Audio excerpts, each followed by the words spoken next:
Heredity is the passing of phenotypic traits from parents to their offspring, either through asexual reproduction or sexual reproduction. This is the process by which an offspring cell or organism acquires or becomes predisposed to the characteristics of its parent cell or organism. Through heredity, variations exhibited by individuals can accumulate and cause some species to evolve through the natural selection of specific phenotype traits. The study of heredity in biology is called genetics, which includes the field of epigenetics. Overview. In humans, eye color is an example of an inherited characteristic. An individual might inherit the brown eye trait from one of the parents. Inherited traits are controlled by genes, and the complete set of genes within an organism's genome is called its genotype. The complete set of observable traits of the structure and behavior of an organism is called its phenotype.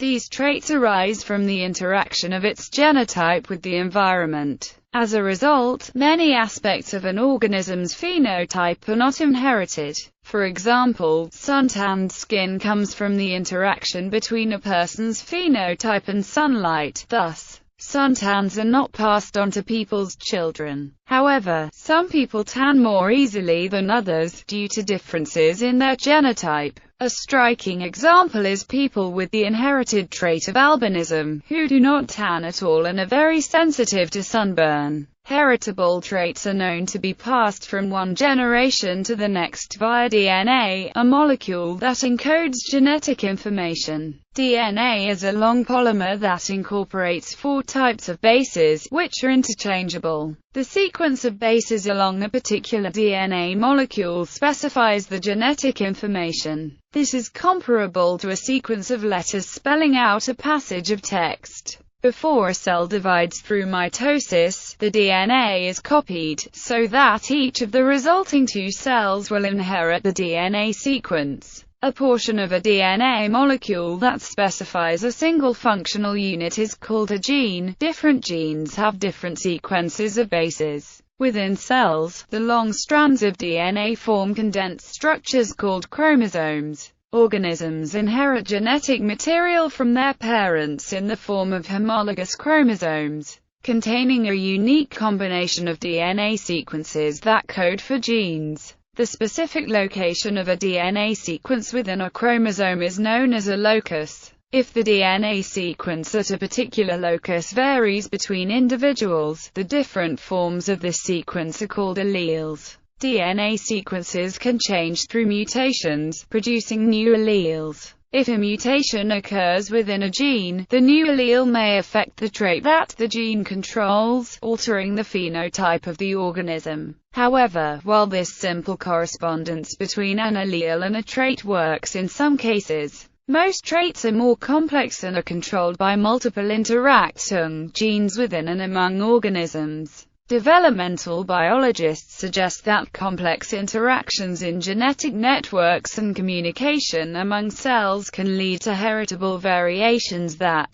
may underlie some of the mechanics in developmental plasticity and canalization. Recent findings have confirmed important examples of heritable changes that cannot be explained by direct agency of the DNA molecule. These phenomena are classed as epigenetic inheritance systems that are causally or independently evolving over genes. Research into modes and mechanisms of epigenetic inheritance is still in its scientific infancy. However, this area of research has attracted much recent activity as it broadens the scope of heritability and evolutionary biology in general. DNA methylation, marking chromatin, self-sustaining metabolic loops, gene silencing by RNA interference, and the 3-dimensional conformation of proteins are areas where epigenetic inheritance systems have been discovered at the organismic level. Heritability may also occur at even larger scales. For example, ecological inheritance through the process of niche construction is defined by the regular and repeated activities of organisms in their environment. This generates a legacy of effect that modifies and feeds back into the selection regime of subsequent generations.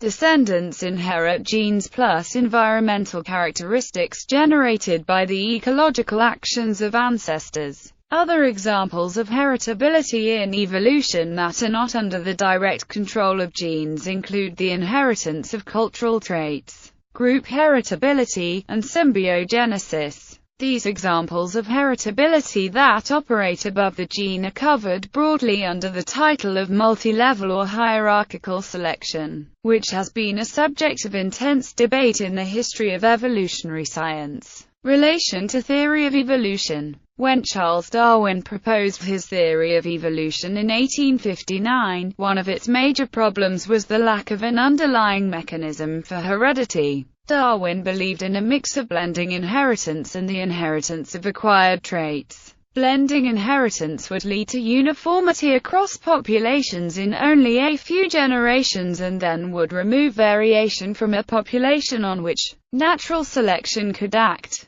This led to Darwin adopting some Lamarckian ideas in later editions of On the Origin of Species and his later biological works. Darwin's primary approach to heredity was to outline how it appeared to work rather than suggesting mechanisms. Darwin's initial model of heredity was adopted by, and then heavily modified by, his cousin Francis Galton, who laid the framework for the biometric school of heredity. Galton found no evidence to support the aspects of Darwin's pangenesis model, which relied on acquired traits. The inheritance of acquired traits was shown to have little basis in the 1880s when August Weismann cut the tails off many generations of mice and found that their offspring continued to develop tails. History. Scientists in antiquity had a variety of ideas about heredity.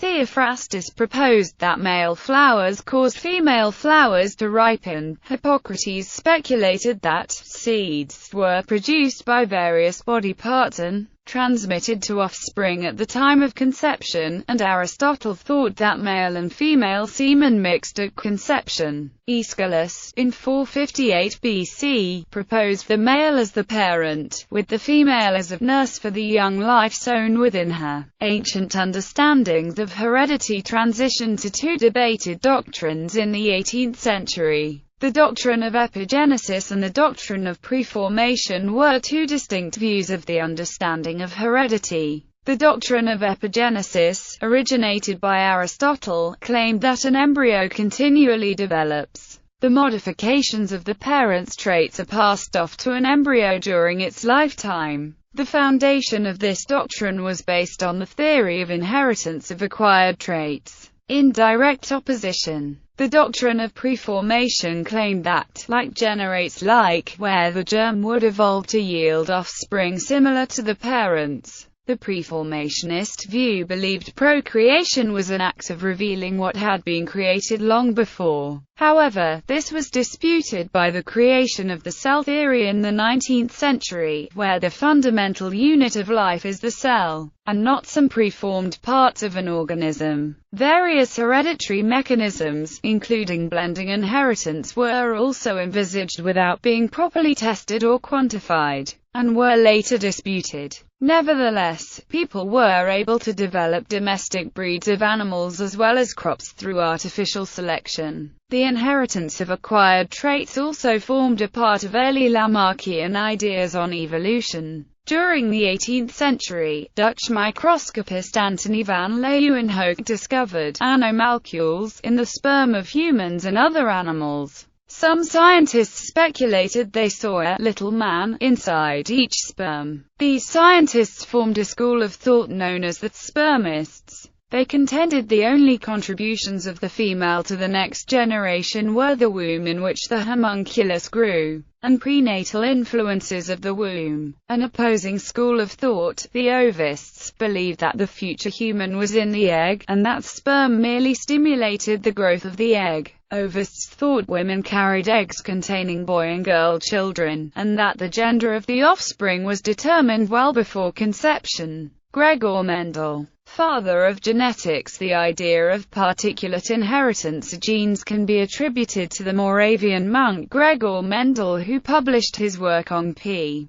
plants in 1865. However, his work was not widely known and was rediscovered in 1901. It was initially assumed the Mendelian inheritance only accounted for large differences, such as those seen by Mendel in his pea plants, and the idea of additive effect of genes was not realized until R. A. Fisher's paper. The correlation between relatives on the supposition of Mendelian inheritance. Mendel's overall contribution gave scientists a useful overview that traits were inheritable. His pea plant demonstration became the foundation of the study of Mendelian traits. These traits can be traced on a single locus. Modern development of genetics and heredity in the 1930s. Work by Fisher and others resulted in a combination of Mendelian and biometric schools into the modern evolutionary synthesis. The modern synthesis bridged the gap between experimental geneticists and naturalists, and between both and paleontologists, stating that all evolutionary phenomena can be explained in a way consistent with known genetic mechanisms in the observational evidence of naturalists. Evolution is gradual, small genetic changes, recombination ordered by natural selection. Discontinuities amongst species are explained as originating gradually through geographical separation and extinction. Selection is overwhelmingly the main mechanism of change. Even slight advantages are important when continued. The object of selection is the phenotype in its surrounding environment. The role of genetic drift is equivocal, though strongly supported initially by Dobzhansky. It was downgraded later as results from ecological genetics were obtained. The primacy of population thinking. The genetic diversity carried in natural populations is a key factor in evolution. The strength of natural selection in the wild was greater than expected. The effect of ecological factors such as niche occupation and the significance of barriers to gene flow are all important. The idea that speciation occurs after populations are reproductively isolated has been much debated. In plants, polyploidy must be included in any view of speciation. Formulations such as evolution consists primarily of changes in the frequencies of alleles between one generation and another were proposed rather later. The traditional view is that developmental biology played little part in the synthesis. But an account of Gavin de Beer's work by Stephen Jay Gould suggests he may be an exception. Almost all aspects of the synthesis have been challenged at times, with varying degrees of success. There is no doubt, however, that the synthesis was a great landmark in evolutionary biology. It cleared up many confusions, and was directly responsible for stimulating a great deal of research in the post-World War II era. Trofim Lysenko, however, caused a backlash of what is now called Lysenkoism in the Soviet Union when he emphasized Lamarckian ideas on the inheritance of acquired traits. This movement affected agricultural research and led to food shortages in the 1960s and seriously affected the USSR. Common genetic disorders: Down syndrome, Huntington's disease, phenylketonuria, hemophilia. Types of heredity. Dominant and recessive alleles. An allele is said to be dominant if it is always expressed in the appearance of an organism provided that at least one copy of it is present. For example, in peas the allele for green pods, G, is dominant to that for yellow pods. Thus pea plants with the pair of alleles either GG or GG will have green pods. The allele for yellow pods is recessive. The effects of this allele are only seen when it is present in both chromosomes, GG. The description of a mode of biological inheritance consists of three main categories. 1. Number of involved loci: monogenetic, one locus;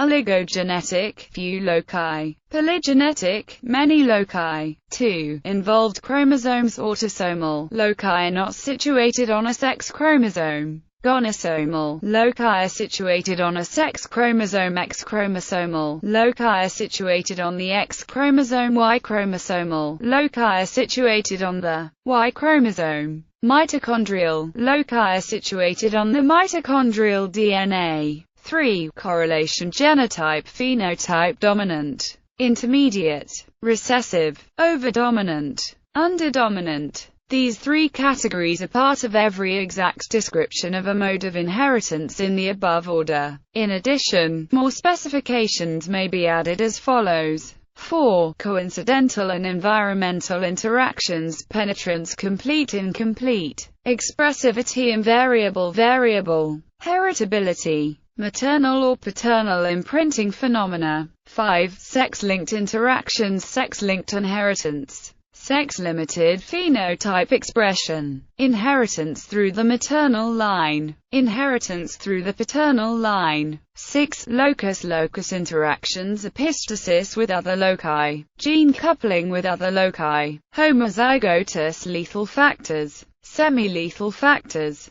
Determination and description of a mode of inheritance is achieved primarily through statistical analysis of pedigree data. In case the involved loci are known, methods of molecular genetics can also be employed.